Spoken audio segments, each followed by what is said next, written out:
December 25 బైబిల్లో చూపించి మాట్లాడండి అంటే ఒక్కడ కూడా చూపించలేక సృష్టికర్త అయిన దేవుడికి డేట్ ఆఫ్ బర్త్ పని లేదు అని నీతులు చెప్పినవాడు. ఆవు మలమూత్రాలు తినే బెదరో నమస్తే. యేసుక్రీస్తు పుట్టిన డేటు బైబిల్లో లేదు. ఎందుకనంటే యూదులకి పుట్టిన డేట్లు పుట్టినరోజులు చేసుకోవడం అలవాటు లేదు గనక.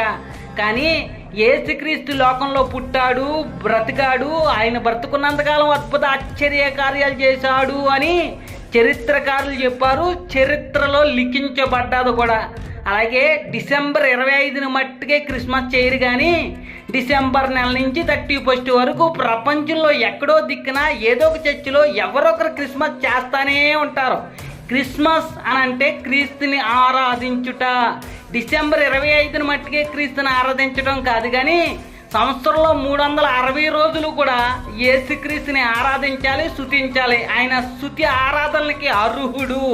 ఇప్పుడు నీ గ్రంథాల నుంచి ప్రశ్న అడుగుతాను, సమాధానం చెప్పు. మీ దేవుడు పుట్టిన డేట్లు ఉన్నాయా? అవి ఒరిజినలేనా? మీ దేవుళ్ళు లక్షల కోట్ల సంవత్సరాల క్రితం పుట్టారు అని అంటారు కదా, మరి ఆ లక్షల కోట్ల సంవత్సరాల క్రితం ఏ క్యాలెండరీ ఉండేది? ఏ క్యాలెండరీని ఆధారం చేసుకుని మీ దేవుడు పుట్టిన డేట్లు రాసుకున్నారో? మీ దేవుళ్ళు అంతటా వాళ్ళే వాళ్ళ డేట్లు రాసుకున్నారా?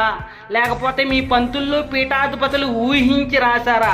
శివుడు మోహినిని చూసి పలానా రోజున పలానా డేట్న వీర్యం కాచాడు, అదే డేట్లో అదే వీర్యంలోంచి అయ్యప్ప బయటకు వచ్చాడు అని అలా పుట్టిన డేట్లు ఎవరు పెట్టారో గ్రంథాల ఆధారంగా సమాధానం చెప్పండి.